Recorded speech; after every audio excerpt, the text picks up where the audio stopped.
Every morning, I left for work at the same time. And every evening, when I returned home to my apartment complex, I faced the same infuriating sight, Karen's car sitting in my parking spot. At first, I thought it was a mistake. Maybe she had parked there temporarily, just for a few minutes while unloading groceries. But when it kept happening, day after day, I realized it wasn't an accident. It was deliberate. My complex had unassigned parking, but that didn't mean it was a free-for-all. The unspoken rule was simple: if you parked in a spot regularly, it was yours by default. Most of my neighbors respected that system. Karen, however, didn't care. She always took my spot, no matter how many times I beat her home or how often I tried to park there first. She had an entire row of open spaces just a few feet away, but for some reason, she fixated on mine. The first time I confronted her, she played dumb. "Oh, is this your spot?"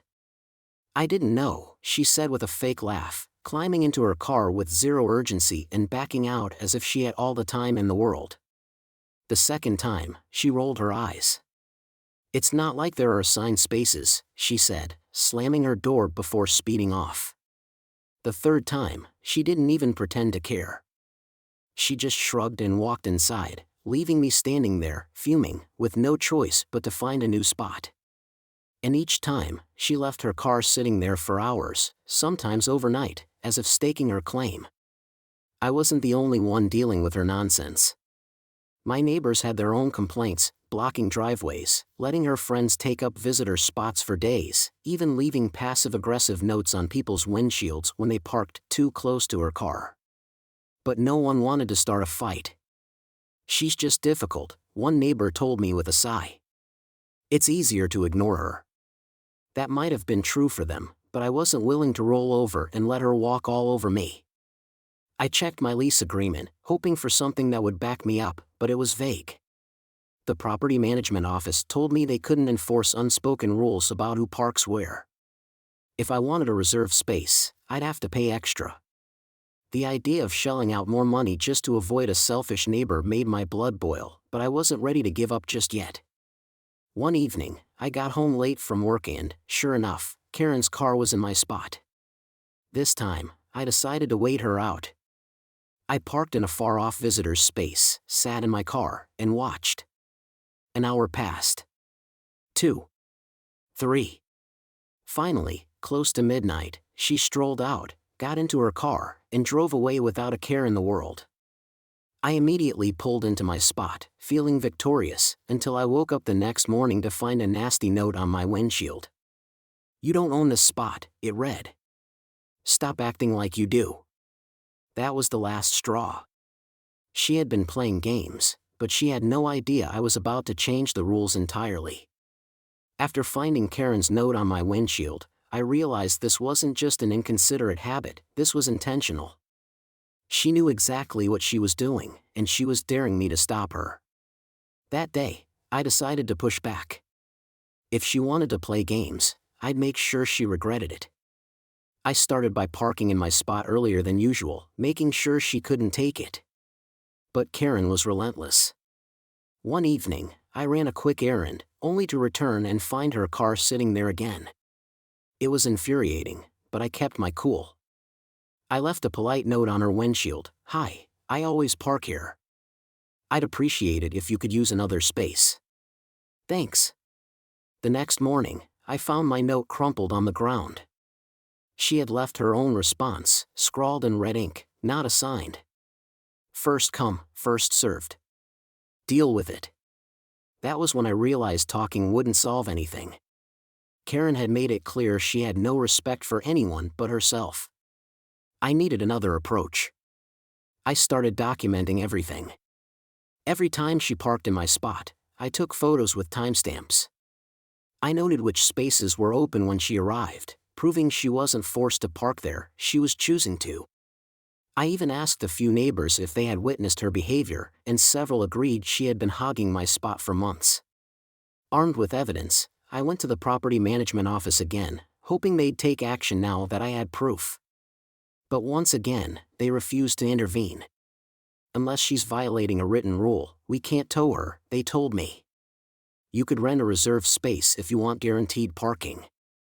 I clenched my jaw. So that was it. My options were to keep fighting this never-ending battle or pay extra just to claim what was already mine in principle. That's when I got an idea. If Karen wanted to act like my spot was up for grabs, I'd make sure it wasn't. But before I made my move, I decided to give her one last chance. That evening, I waited in my car until she pulled up. She saw me, smirked, and pulled into my spot like she owned it. I rolled down my window.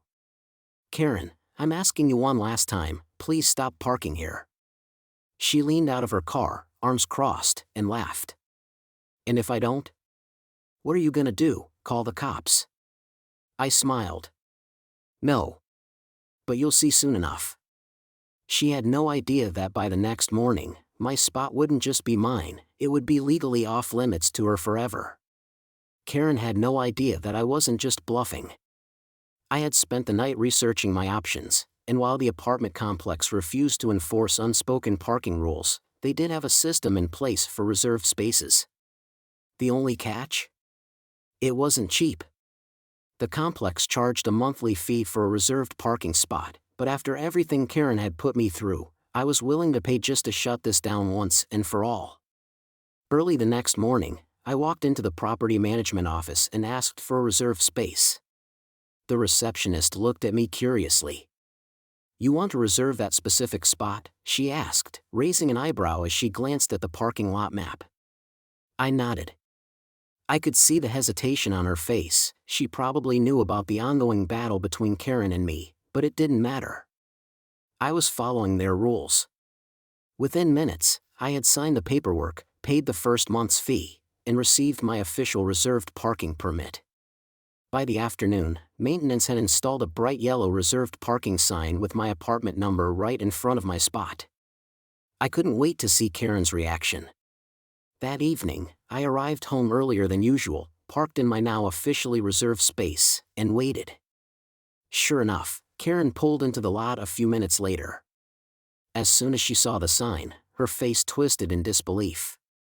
She stopped her car in the middle of the lot, staring at it as if she couldn't believe what she was seeing.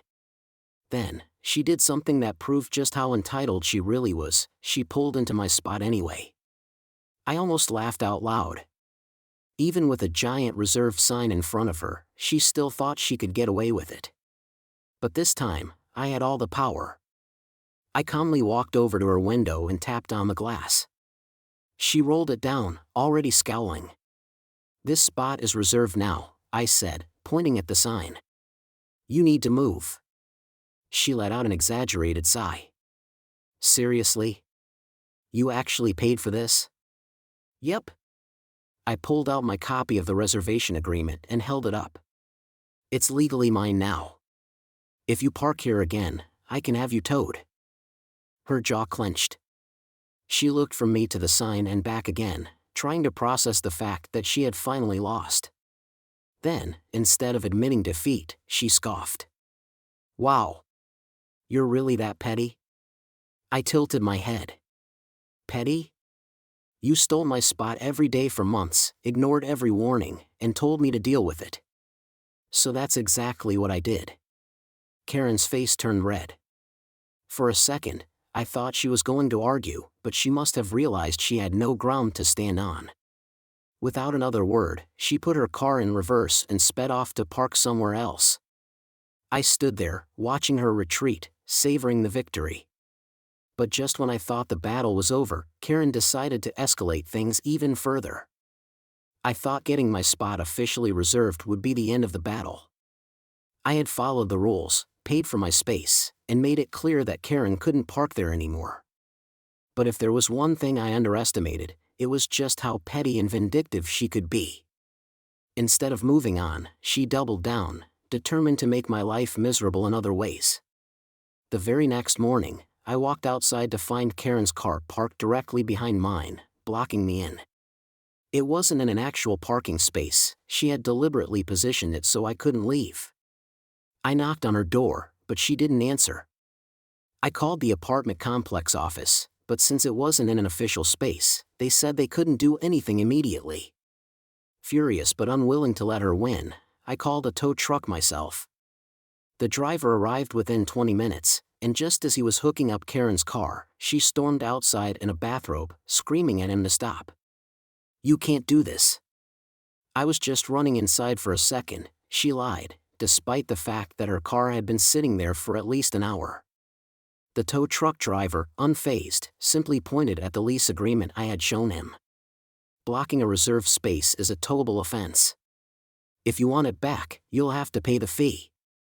Karen looked at me like I had personally betrayed her. "Are you serious?"